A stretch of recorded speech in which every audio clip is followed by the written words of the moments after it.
Good morning, good afternoon, good evening, जिस time पे भी आप ये वीडियो देख रहे हैं. So in the last video I told कि one more video will come on the simple projectile thing, and on the simple projectile in the last session we have calculated the time of flight, maximum range and maximum height. So in today's video I'll give you some more demonstration on what they can ask in case of simple projectile, and after that we'll proceed further for the horizontal projectile. So write down simple ground to ground projectile, ground to ground projectile.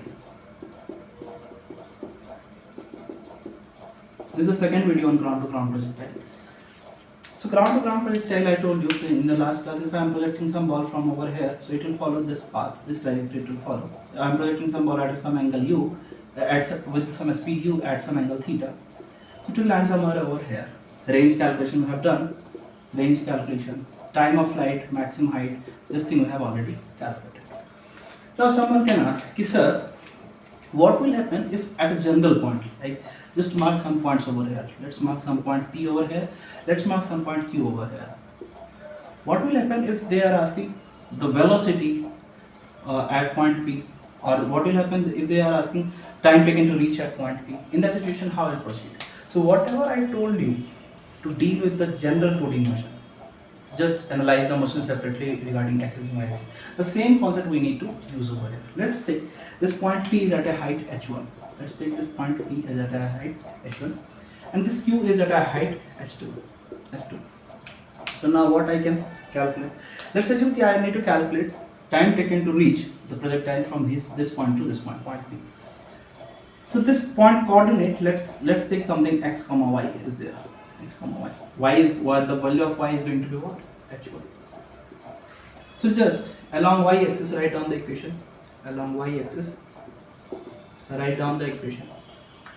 Along y axis, if you need to write down the equation, then you can easily write along y axis displacement h1. H1 is going to be what? Velocity of y component is going to be y u sin theta. U sin theta multiplied by t minus half of gt square. I can write this one. Like this is nothing but the quadratic equation. You can solve this quadratic equation. Half of gt square minus u sin theta into t plus h1 is going to be equal to 0. You can easily solve this quadratic equation. Solve this quadratic equation. Solve this quadratic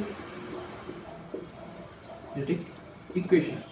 If you are going to solve this quadratic equation, you will get two values of t, t1 and t2. t1 and t2. Now two values of time you will get if you are going to solve this quadratic equation. What does this 2 times signify? This 2 times signifies that if this point is P, before the half part of the projectile, if this point P is over here, then the lesser value, let's assume t1 is coming as something 5 seconds and t2 is coming as something, let's take 10 seconds. Let's take t2 is coming as something 10 seconds. That means what? t1 equal to 5 seconds, where particle will be over here because h1 height is in calculation. And similarly, just similar to the point P, there will be another point over here, that is something P dash, which will be at the same height, h1 from the ground. So for the other value, t to 10 seconds, the particle will be at this point P dash. The particle will be same at point P dash. Similarly for Q calculation, if I have to find out Q, what is the time taken to reach at Q? Similarly for Q, the another point Q dash I can draw over here. Q dash I can draw over here. The same for C2. For Q, I will do the calculation, so I can write H2 is nothing but equal to u sin theta multiplied by t minus half of gt square H2.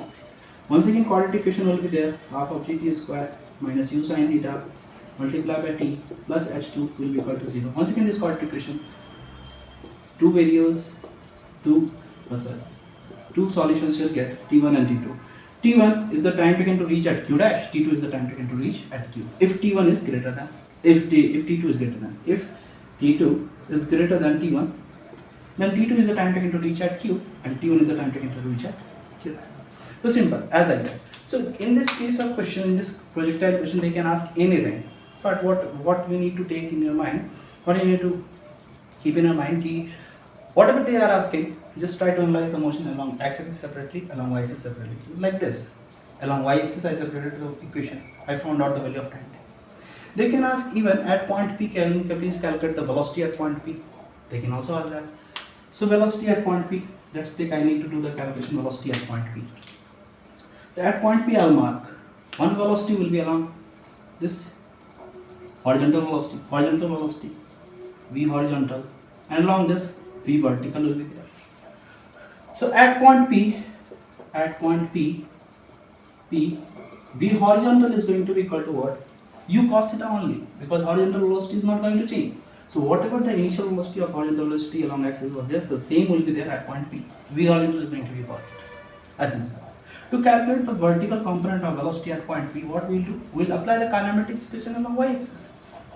Apply the kinematic expression. So velocity vertical is nothing but initial velocity along vertical, that is u sin theta minus g multiplied by t1, you have calculated from over here, minus g into t1. V vertical. If they are asking net velocity, what is the net velocity? This is going to be the v net. V net is nothing but equal to what? Net is going to be vector form if you want to write vh I cap plus vb j cap, like this. And v net calculation, if you want to do net, v net is going to be what? Total vh k square plus vb k square. This thing. So at any general point, they can ask you the velocity, they can ask you the time taken to reach at that point, anything. Just you need to take in your mind, we apply the kinematic expression along axis and y-axis separately.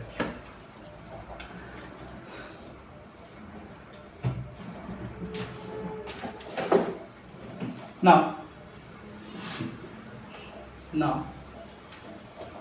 this was some general problems on projectile motion, that how they can proceed for this. Now sometimes students will feel how to find out the direction of velocity. So keep in your mind, if there is this is a simple ground to ground projectile. If this is a center, ground to ground projectile. Then before this maximum height point, let's assume this is h, maximum height point, let's assume this is p something. Before this maximum height point, if you are going to observe, if I am projecting this with u at an angle theta, the velocity x component will be in this direction, velocity y component will be in this direction. Before this p, always vy dash, vx dash, vx as well. At point P, since after point P, this is not moving in vertical y direction, that means at point P, the vertical component of y velocity is going to be equal to 0. And this one is going to be vx only. So you can simply observe if here u sin theta was the initial y direction velocity and u cos theta, then you can simply say vx, this will always be equal to what? U cos theta. Component of velocity along x-axis will not change because we are neglecting the drag force, air drag. But along y-axis it is going to change. Why? Because some acceleration minus g is acting. So you can simply observe that vy will be less than u sin theta and vy dash will be less than vy. That means when you are moving from like this, y component of velocity is going to decrease, but x component of velocity is going to remain same. But after this maximum height point, what will happen? Now since vy is going to be equal to 0, so now it will change its direction. Now vy dash will come in this direction, double dash, that's it. Vx will remain same. Vy double dash, Vx. And at this point, when you reach at the same level, the component of y direction is going to be just opposite of that but same in magnitude, that is u sin theta, and this direction is going to be positive. So please keep this thing in your mind. So two things in projectile motion, if they are asking anything, any question, just two things. First, I need to see the motion of along x-axis and along y-axis separately, and second thing, direction of velocity, how the direction of velocity along y-axis is changing, its magnitude as well as its direction. Now we will proceed further for equation of trajectory.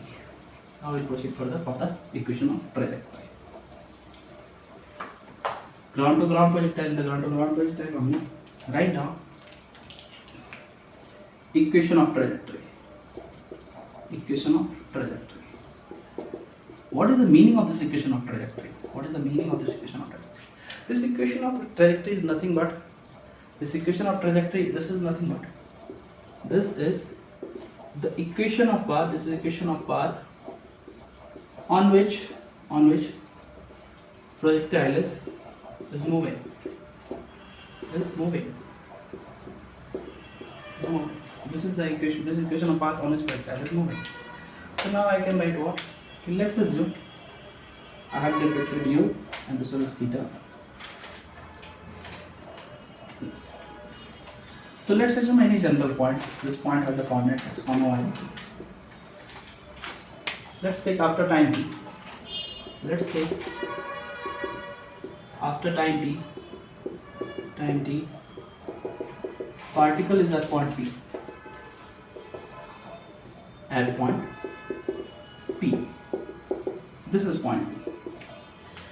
So x coordinate, that means this is going to be x and this is going to be y. I'm taking origin at this point. So now x I can write displacement along x axis in this time interval t. So that will be equal to what? U cos theta multiplied by t. I can write displacement along y axis, that is nothing but y. I can write u sin theta multiplied by t minus half gt square. The same I have applied there. Now if I need to write down the equation of path, that means I need to establish a relation between x and y. So I will eliminate t. So from equation 1 and 2, from 1 and 2, from equation 1 you can extract the value of t and you can put the value of t in equation 2. So from equation 1 and 2 now you can write y will be equal to what? U sin theta multiplied by t value is nothing but x by u cos theta minus half of g into x by u cos theta whole square. This thing you can write. Now solve this equation. This u and u will get cancelled out. This will be equal to x tan theta minus half of g x square divided by u square cos square theta. This thing. Now this equation you can write like this also. Y will be equal to, let's take x tan theta common. Let's take x tan theta common. So this one is going to be 1 minus z into x divided by 2 into u square cos square theta multiplied by sin theta.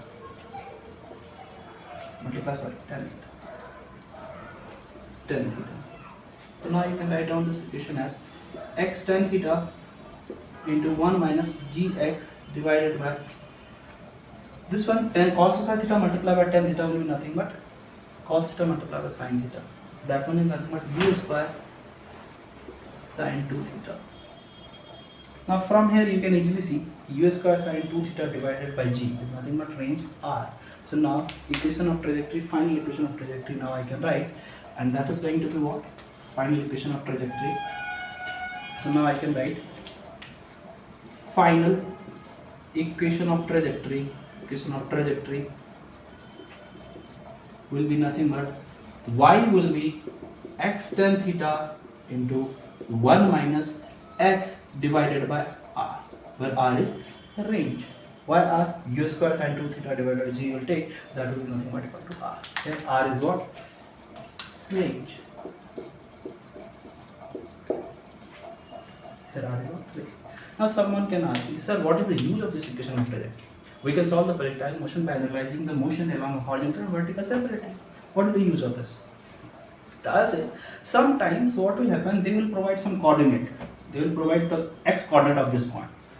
And they will ask you, find out the y coordinate of this point. Or they will form a question just like that, ki you need the y coordinate of that point.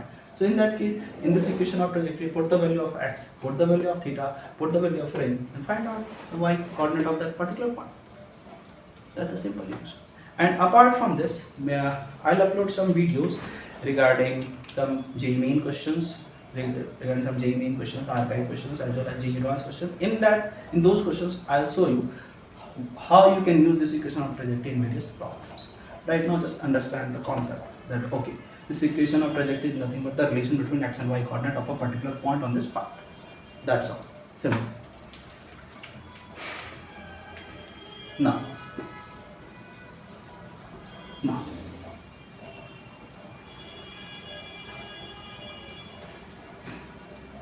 Now, Next is going to be horizontal projectile. Next is going to be ground to ground projectile. I'll eliminate. In ground to ground projectile, we have discussed maximum height, time of flight, range, and some general problems and equation of trajectory. Now it is the time for the horizontal projectile. That's how we should proceed for the horizontal projectile. So write down next horizontal projectile. Horizontal projectile. In case of horizontal projectile, I told you in the last video, you will take a particular point on a particular height from ground, like this. I'll take a particular, let's take this a particular building, and I'm projecting the wall from the top of the building. And in this scenario, someone can say, sir, I can provide the velocity like this, or someone can say, sir, I can provide the velocity like this, by making some angle.